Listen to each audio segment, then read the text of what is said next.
कौन लोग हैं आप लोग?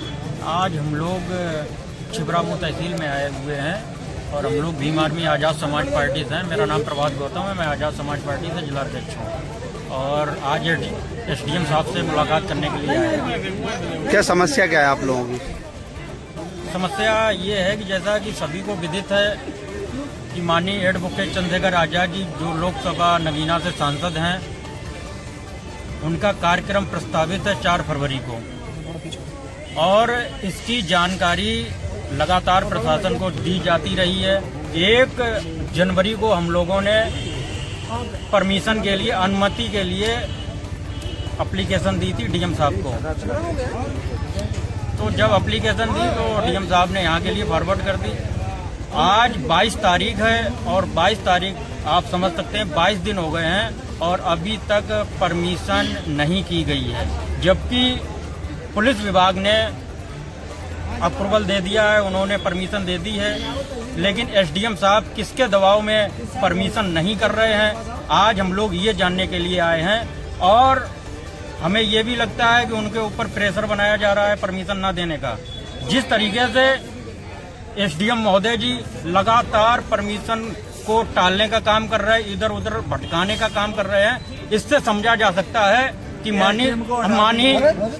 माननीय एडवोकेट चंद्रशेखर आज़ाद जी के कार्यक्रम को ना होने देने के लिए इस तरीके की ये चीजें की जा रही हैं। लेकिन हम बता देना चाहते हैं कि बाबा साहब के हम लोग अनुयायी हैं और चंद्रशेखर आज़ाद जी के सिपाही हैं। हम लोग कदापि पीछे नहीं हटने वाले हैं और अगर किसी को भ्रम है कि इस तरीके जो माननीय एडवोकेट चंद्रशेखर आज़ाद जी का कार्यक्रम है उसको नहीं करने दिया जाएगा।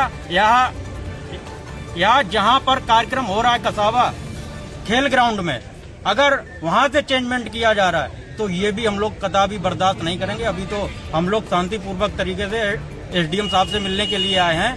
अगर यहाँ से हम लोगों को एसडीएम साहब की तरफ से कोई संतुष्ट जवाब नहीं मिलता है तो इसके बाद हम लोगों का एक बड़ा कदम होगा जो आप सभी लोगों को पता होगा।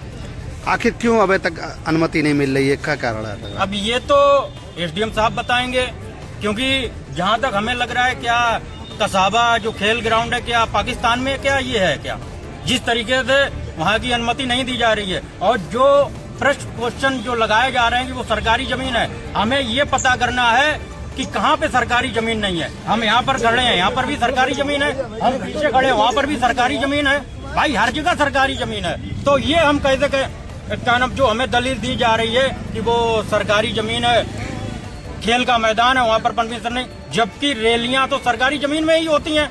अभी हरदोई में माननीय एडवोकेट चंद्रशेखर आज़ाद जी की रैली का नाम इंटर कॉलेज के ग्राउंड में हुई है, भाई वो भी एक सरकारी जमीन है। तो ये किस तरीके की दलील दी जा रही प्रशासन की तरफ से, ये हम लोगों को कदापि हजम नहीं हो रही है और हम लोग कदापि पीछे हटने वाले नहीं है। हम लोग भीम आर्मी आज़ाद समाज पार्टी के कार्यकर्ता हैं और हम लोगों को वहीं की परमिशन चाहिए जहां की हम लोग परमिशन मांग रहे हैं। कोई हम लोग ऐसा नहीं है कि जहां हम लोग परमिशन मांग रहे हैं वहां पर कोई बॉर्डर लगा हुआ है क्या, दूसरे देश का बॉर्डर लगा है क्या? इस तरीके की ये 22 दिन हो गए और हमारी परमिशन को लटकाया जा रहा है। किस वजह से लटकाया जा रहा है, आज यही हम लोग जवाब मांगने के लिए आए हैं। और एसडीएम साहब से 2 क्वेश्चन करेंगे, आप बता दीजिए परमिशन देनी है या नहीं देनी है, ठीक है ना? 2 क्वेश्चन करेंगे, अगर देनी है तो आज लेके जाएंगे, अगर नहीं देनी है तो आप हमें लिख के दे दीजिएगा कि हम इस वजह से परमिशन नहीं देंगे। अगर ये इस तरीके से लटकाया जाएगा तो हम लोग ये कदापि बर्दाश्त नहीं करेंगे। अगर परमिशन नहीं मिलती तो क्या करेंगे आप? अगर परमिशन नहीं मिलती है, क्योंकि अभी तो हम लोग 50-60 लोग आए हैं, एलआईयू से बात हुई थी तो उन्होंने कहा ज्यादा भीड़ आने का कोई मतलब नहीं है, तो अभी तो हम शांतिपूर्वक तरीके से आए हैं। अगर हम लोगों को संतुष्ट जवाब ना मिला, अगर परमिशन ना मिली आज तो हम लोग कन्नौज में मुख्यालय पर अनिश्चितकालीन के लिए धरने प्रदर्शन पे बैठेंगे और कानपुर मंडल के जितने भी आजाद समाज पार्टी भीम आर्मी के कार्यकर्ता हैं, समर्थक हैं, समाज के लोग हैं, लगभग 1000 की सैकड़ों की संख्या में, हजारों की संख्या में हम लोग कलेक्टर पे बैठने का काम करेंगे। और जब तक परमिशन नहीं मिलेगी हम लोग नहीं उठेंगे, हम लोग नहीं उठेंगे।